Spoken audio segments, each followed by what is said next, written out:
My Atlanta Falcons finally got a win as they went into New Orleans and beat the Saints. Now they get to travel to New York to take on Tyrod Taylor and the Jets.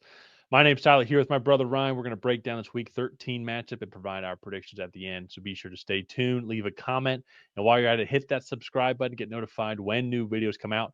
We're trying to get to 100 new subscribers this week, and let's see if we can do it in this video alone. And Ryan, Falcons finally won a game, pretty dominant performance overall against the New Orleans Saints. I think really good to have Divine Diablo back on the defensive side of the ball, help clear things up a little bit. Kirk Cousins coming back, played a good game as well too. We'll talk a little bit more about that here as well. But it is just the Saints, and luckily we're going up against the Saints equivalent in the AFC, the New York Jets, who are also 2-9 on the season. They fell to the Baltimore Ravens here, and they're quintessential rebuilding, rotating through veteran quarterbacks, trading off some of their star players for future draft picks as well too, while still maintaining some pieces that can be concerning for us here as well with Brees Hall and Garrett Wilson's still not back yet. I need to go back and double check to see when he's going to be here. But Ryan, I want to throw it over to you. What do you think of both the Falcons and then you also too being a Patriots fan? What are some of the things that the Falcons need to be worried about when playing the Jets? So for me, the one thing that I think the Jets can do that can hurt your Falcons is they do have a pretty good running game. They're one of the better rushing offenses in the league. I believe they're actually like top five. I And mean, now sorry, some never mind. I was going to make a joke. some of that is because of Justin Fields. Yeah, they are the fifth best rushing offense in the league. So some of that was because Justin Fields was on the field, and it looks like Tyrod Taylor is going to be the quarterback facing you guys as Justin Fields was benched before this past week. So that's going to be something I think to monitor. These tackles, Olufashanu and Armand Mimbu, pretty solid. Not going to lie. That's a pretty good tackle duo. When you spend back-to-back top 10 picks on tackles, turns out you get a couple pretty good ones. And so for me, I think that's going to be something to watch, especially with this Falcons pass rush.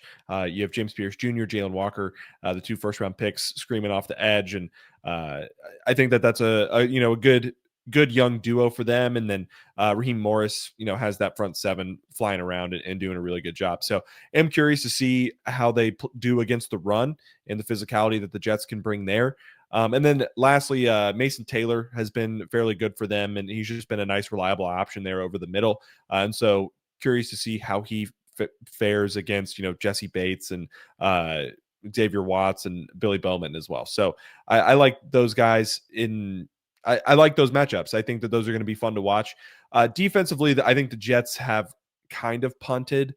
They got rid of Quinnen Williams, got rid of Sauce Gardner. They're kind of rolling with some younger guys on rookie contracts. But then you also look Jermaine Johnson, Will McDonald. That's a pretty decent edge duo as well. Both of those guys are first round picks, and so I think that they could give the Falcons tackles some trouble there as well. So while I do think, not to give away my pick too early, I do think this matchup favors the Falcons. I think the Jets could do some things that might be able to, stymie you guys a little bit.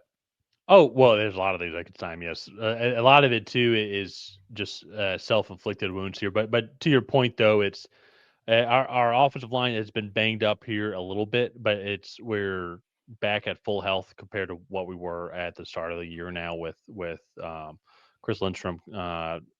Well, he's always been there, but with Matthew Bergeron coming back as well too. But I think also too with Kirk Cousins, it's like we saw the pros, but then potentially we could see the cons if the Jets are able to get pressure with some of those guys that you're talking about, because Kirk Cousins is not mobile.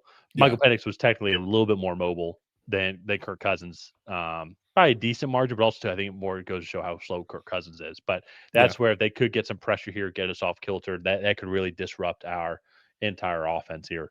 But I think defensively, I like a lot of what we've seen, especially from this front seven. I know we give up a lot of passing yards. I think to me more that is secondary depth thing.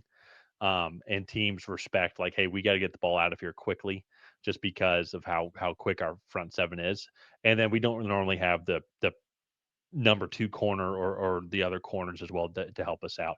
We did suffer a big blow though. Billy Bowman, he unfortunately tore his Achilles Oh, that's during a right. Friday Yeah. walkthrough as well too. But he has been playing well. I've been liking seeing what has been coming through from Xavier Watts as well. And so there's some pieces there in the safety. I think the biggest thing for us is going to get a number 2 corner on the defensive side of the ball. I think number 2 corner, and then just that we need to get like a fat guy to be like this nose tackle here to help out with our run defense. Then I think it would be very interesting overall.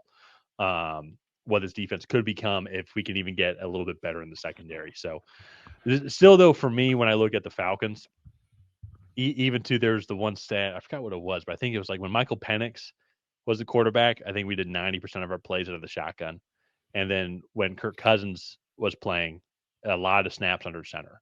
I think actually a majority of the snaps under center. And what actually made me more frustrated about that is one of the things that's been frustrating when Penix was playing was like, is he developing well? Is he doing well? And like, is he making the progress? And to be an NFL quarterback, you got to be diverse. You got to be able to be under center. You got to be able to be the shotgun. You got to have a lot of other different things. And that's where, to me, it comes back where it's frustrating to be like, I know it's just the Saints or whatnot. It's good to see Kirk Cousins, play well and offense to be somewhat functioning. But even too, under center, though, it opened up the play action more. It opened up some of the rollouts more. It gave a little, it kind of eased up the pressure a little bit more because of then how effective we were able to run.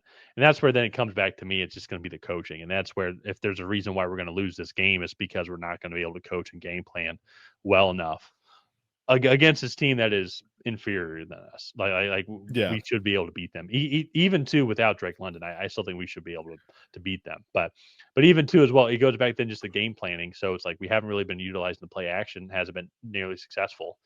And then you go look when we had the play action, Darnell Mooney has a good game. I mean, that's his strength. That speedster one. He has the deep bomb touchdown catch with Kirk Cousins, 3 catches for 74 yards.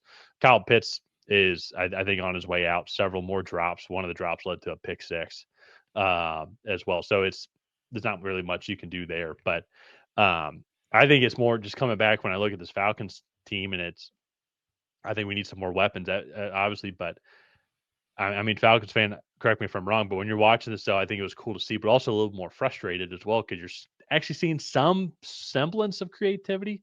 But then you're like, well, okay, where was this when Michael Penix was the quarterback? Yeah. Or whatnot. And I saw a couple more shots where they're attacking the middle of the field. I don't really remember seeing that too much with Michael Penix. Felt like it was always more to the out of bounds, like outside the numbers.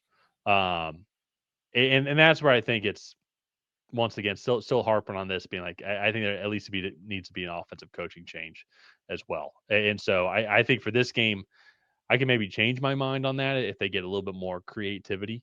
But here, though, going into this game, I want to see some more of that. Want to see some diverse play calling, some more creativity, well balanced running attack that's going to open up things in the play action. But we'll have to see. I am going to go with the Falcons on this one here. I do think they're just a better team, but wouldn't be surprised though too, as some of the things you talked about with the Jets, Yeah. how they could kind of stymie this offensive line a little bit. Kirk Cousins is immobile. So if they're able to get pressure up the middle, that's going to be a way that they could really attack us and hurt us. And then if we're not able to run the ball, and if Drake London's not playing, that kind of goes our offense a little bit there. Yeah. And so I'm also taking the Falcons in this matchup. I just think they are the better team. They have not played well on the road. They're 2-4 on the road this year. And so I think that that's another thing in favor of the Jets as well. I am really curious though. So like I was thinking about it, Michael Penix is run almost exclusively in the shotgun or out of the pistol, which is like, if you But don't just know, it's the shotgun. it's the shotgun, but then the back is like 6 yards behind the quarterback even more. So like I really am curious, and obviously, I think Zach Robinson has some play calling issues, but I really am curious. At what point does Michael Penix need to start taking some of the blame for the lack of offensive production as well? Because I do agree with you. I do think they were a little bit more creative on the offensive side of the ball with Kirk Cousins there. They were able to line up under center. The play action was very strong. I also feel like when they're in the pistol with Penix, Bijan or Tyler Algier is like 9 or 10 yards off the ball. Where like usually when it's like they're lined up in the backfield, they're like 6 or 7 yards off the ball. And I feel like Yeah. that just is making it that much harder. Not that the Falcons are really struggling to run the ball all that much because they have a good running back tandem. But I am really curious. Like, I think you go look at who the Falcons drafted at 8th overall and Michael Penix. Then you go look at the two quarterbacks taken right after, Bo Nix and JJ McCarthy. It's like, I think both those guys, they do line up under center and they do kind of run a little bit more. They do run or play offenses a little bit more similar to Yeah. Kirk Cousins. And obviously, I'm not trying to say you guys should have drafted JJ McCarthy over Michael Penix, but like, if this is the system that Zach Robinson wanted to run, why did they draft Michael Penix, who is now almost exclusively playing pistol now, the shotgun? And that to Well, me, I think falls on Terry Font now. I mean, maybe so. To me, though, it still comes back to Zach Rob and the quarterback development is like you got to teach this guy how to play under center because now we did see the effectiveness. I also want to say this is the Saints. Let's add more evidence here after this Well, weekend fair. against the Jets, and then let's see. Then they go play the Seahawks. The final exam. The final exam. I think Yeah. of this three test hypothesis that we're developing here. But I mean, I think with Penix, yes, he's got to keep on developing. But also, there's other questions with Penix too. Is he going to stay the Falcons quarterback here? Because another knee reconstruction he's going under. Now it was his good knee, not the one that he had two other ones on. And so, Yeah. so now you have a quarterback with two knee reconstructive surgeries, or three now, one on each leg. I mean, he might be slower than Kirk Cousins at the end of this. You know what I Yeah. mean? Like he already didn't really like to Or run in general because of this. But um, is there some blame? Sure, on Penix, but also too, there needs to be guys to develop Penix though. He is still just he was a second year quarterback still. I don't care yeah. what his age is, but I, that's where to me I think it's like if Penix is uncomfortable being under center, then being like, well, get over it. You Yeah. know, you're Figure an it NFL out. quarterback. Yeah, figure it out. And if you don't like doing it, well, then we're going to bench you. You know, and then we'll get rid of you, and then we'll do it again. You know, maybe that's something that we should have known about before. Fair, but then you go to Terry Fontenot and be like, why? How did we not know this? Yeah. That this guy doesn't like lining up under center. So, um, but still though, I still think it goes to more the whole thing. Now, I've said this in the past. I can give Raheem Morris another pass if he's the one that's calling plays or at least strategically working up this defense week in and week out with Jeff Ulbrich. And maybe Jeff Ulbrich's doing some more of the end game decision while they're also strategizing defensively because this defense has improved tremendously. Say Yeah. what we want about maybe some of the passing yards or like Bryce Young over 400 yards on us. Fair. I think that's more of a lack of depth at the cornerback position, but outside of AJ Terrell, and Jesse Bates is still good, but still AJ Terrell is that lockdown corner. But so everybody else like Panthers play call was like Terrell's over here, perfect. We're gonna throw over here essentially. Yeah. Um, so I will give another pass on that because if we do it, let's say we end up winning this game, then we win a couple more, we end up going 7-10, and we're picking what 13th or 14th. Absolutely not ideal. I think for what we wanted out of going into the season. Obviously, that being said, though, I think we traded that pick for James Pierce Jr. last year, and I think that would have been. I think that's worth it. I mean, his stats might not be the. Let me look up his stats even You guys have a before I top said. 5 pass rush in the NFL. I would say that whether or not the stats necessarily back it up, that those two picks were largely worth it because they've been big contributors in that category.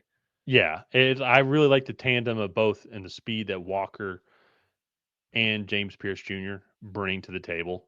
I think also we've seen as well too Divine Diablo coming back. Mhm. I think has also been a big benefit as well to the production of this defense. Uh, so even too, let me just go and look at I'm on Pro Football Reference as of right now. And so where is he at here? He's up here. He's fourth on sacks on the team. He's got 4 sacks, got 13 tackles on the season so far. He's got a fumble recovery as well too. Actually, I think that was the Jalen. The fumble recovery was the New England Patriots Jalen Walker strip sack fumble, and James Pierce Yeah. Jr. picked it up. Yeah. So I really like that tandem of guys together. Zach Harrison, I think, has also improved as well. He's on IR, unfortunately, right now. So I like what they're building. It's a young defensive front, and also a lot of guys are second or third round. or fourth round guy outside of Jalen Walker and James Pierce Jr. Yes, but we have those guys for another 5 years, Yeah. so not going to be super expensive overall. I think as these guys keep on growing, they keep on developing.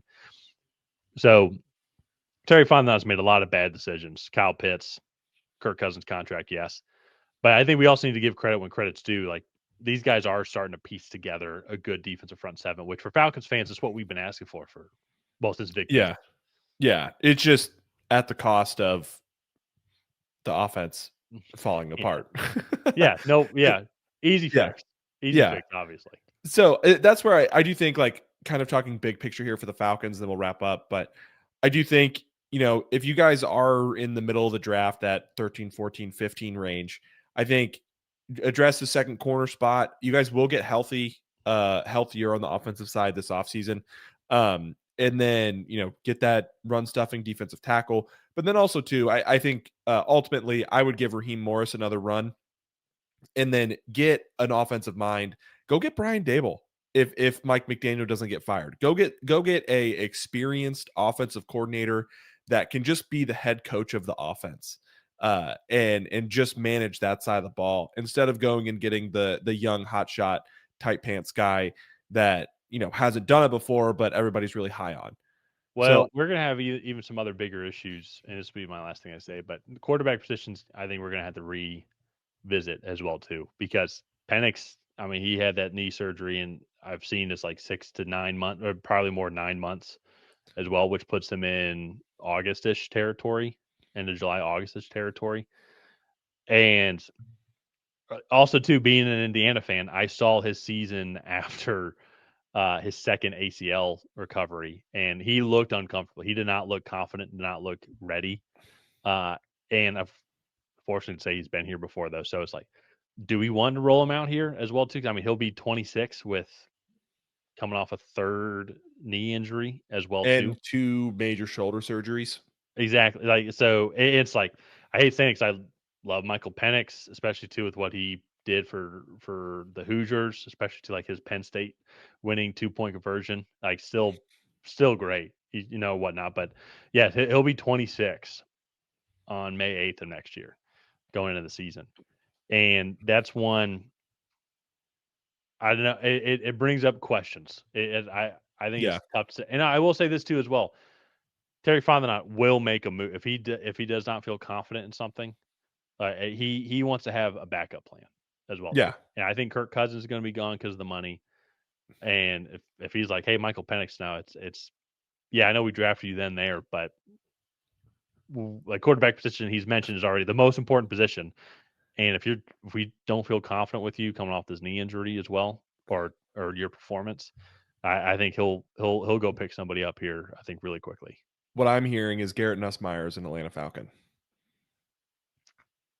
I will say this here: I know Garrett Nussmeier's career in LSU did not end like how it wanted it to, and because he's been battling some injuries.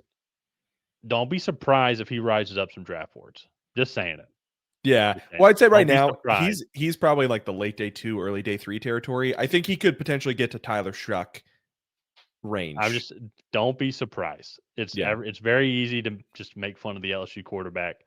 I've done that plenty of times. But you go watch Nussmeier though, and also too everything going on in LSU. This is a totally Yeah. separate conversation. This comes to be 2 videos. But everything going on with LSU with Brian Kelly, who is just an absolute POS and how he handled everything, and then he's out there playing hurt. And also too, you got to think he lost his friend earlier that year, and Kyron Lacey as well too, which I Yeah. know. I mean, not to be controversial about it, but that's got to be also devastating as well too. Yeah.